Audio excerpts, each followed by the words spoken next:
Hey, welcome back to the channel. So, are you using your wardrobe closet wrong?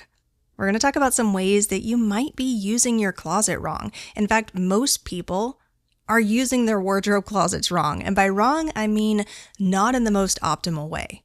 And you'll know this is you if your closet is full, but you still reach for those same few outfits on repeat, and somehow you still feel like you have nothing to wear.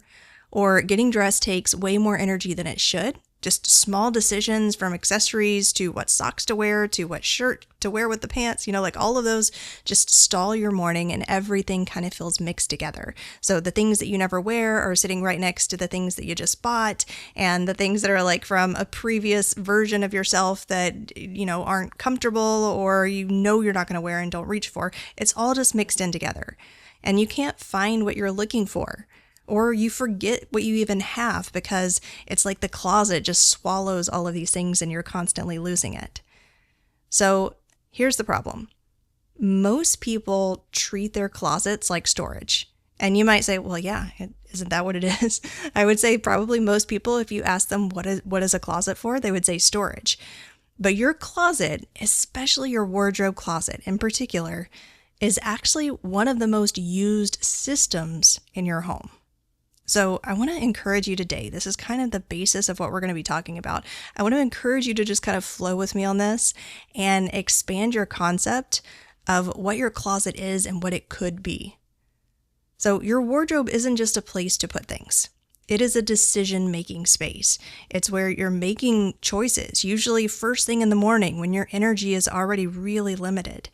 And this is one of the first interactions that most people have with their environment at all every day on repeat. So when it's not set up well, when it's not functional and supportive, it creates decision fatigue right away. So immediately you're using more energy than you need to just to get dressed. And now it's a potential source of energy leakage. So we've got decision fatigue, we have this regular source of energy leakage, and then we have identity. Because beyond all of the little frustrations and stress, there's also this identity piece that is specifically powerful when we're talking about our wardrobe. It's the most uncanny thing. The thing that you put on your body, or the things that you put on your body, can immediately change the way that you feel, the energy and vibes that you're bringing, even to yourself. Like, even if you're not around other people, we all know this, right? Like they say, dress for success, or get dressed if you want to feel better. They'll tell you to, dress yourself up to make yourself feel better, because if you feel like you're in sloppy clothes constantly and you're just not doing anything with yourself, it just makes you feel lower energy. It brings down your vibes. And also dressing with the identity that you're really wanting to fall into, even if you're not that person yet. It's been proven that things like putting the right clothes on your body, it's just as powerful as any other kind of mindset work that you could potentially be doing, from affirmations to reading books to studying. Like literally putting the things on your body, it really makes an identity factor and helps these things to fall into place. Because what you wear isn't just functional. And we all know this. If what we wore was purely functional, then we would all wear the same things. There would be no reason to have any kind of variety, and we wouldn't have the joy and excitement and shopping tendencies and shopping problems that we have today, because it really does speak more to our identity, the clothes that we put on our body. So when your closet is full of things that don't quite fit or don't match or don't really feel like you anymore, and you're just keeping them in there because they're still fine clothes, there's a disconnect there.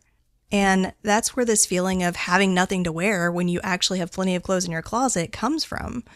So we have decision fatigue, this low-level stress, feeling of being not quite put together, even if everything technically fits inside of that space. And there are 3 reasons that most closets don't work. One of them is that there are too many options. So this obviously relates to the decision fatigue. Maybe you do have a bunch, like a closet full of clothes that actually do fit you, and now you have this great vast number of options to choose from. And so you're not only having to decide which items to wear, but which items to pair with other items, and you have even more things to sift through, and it can lead to this decision fatigue. The second reason is that there's no structure, which can lead to visual overwhelm and the whole stress of having to look for things and search for things. It's like the lost keys syndrome. There's something that is just particularly stressful and sometimes overwhelming and just frustrating about not being able to find something. And it really doesn't matter what it is. Like it could be something very minor that you don't even really need right now, like a nail file when you don't actively have a hangnail or any major reason for needing it. But if you can't find it, now all of a sudden that's all you can think about is, where is this thing? Why can't I find it? Why am I constantly losing stuff? And it kind of like takes over the focus of your brain. So there's no structure, which leads to visual overwhelm and losing things overwhelm. And then the third reason that closets don't work is that there's no cohesion. And a lot of people don't consider this when they're purchasing one-off items because they saw it and it caught their attention or it looked cute. And that's the lack of cohesion, when nothing works together, or when you only have a limited number of items that work together. So instead of having options because you have more stuff, you have a bunch of individual items that don't quite connect. And most closets end up this way because they're built over time.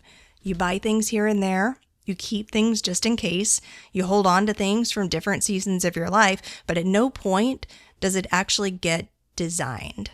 So what's interesting is that more clothes don't actually give you more outfits. Better combinations do. When your pieces are aligned, when they work together, you can create way more from less. And that's the whole concept of a capsule wardrobe. And, you can approach this like as a severe capsule wardrobe where literally all of the pieces go together.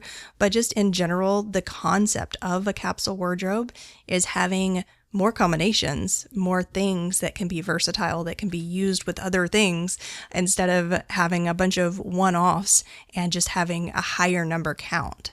It's not about how much you have, it's about how well it all works together. So one actionable shift that you can take if you're feeling like, okay, I am kind of stuck in this rut of all of the things that you've mentioned so far, here's something really simple you can do. Look at what you've actually worn in the past week. Not what you like, not what you might wear, what you actually reached for and put on your body. That is your real wardrobe. So redefine what a real wardrobe is. A real wardrobe is something that you are actually wearing, that you're putting on your body regularly, and you can track these things. And usually it's a much, much smaller portion of what you actually own. In fact, it is most definitely a much smaller portion of what you actually own. I have a very minimalist wardrobe, and I still reach for, like, 9 times out of 10, I'm reaching for the same 3 outfits on repeat until those get dirty, and then I might branch out a couple until everything gets washed. Eventually I'll wear some of the other items that are in my closet, and my closet is typically so minimal that it's not really an issue for me to hold on to the things that I wear occasionally instead of regularly as part of my core wardrobe. But I bet you anything, if that's the case for me, it's probably the case for you, that if you have an abundance of clothes in your closet, you're probably reaching for the same handful of outfits regularly on repeat. So look what you've actually worn. Now that gap between what you own and what you actually use, that's where most of the friction lives. That's where most of the disconnect lives. Now remember I said that your wardrobe closet is actually one of the most used systems in your home. And if you're thinking of it that way, if you're thinking of it as, how do I use the different sections of items that I have in here?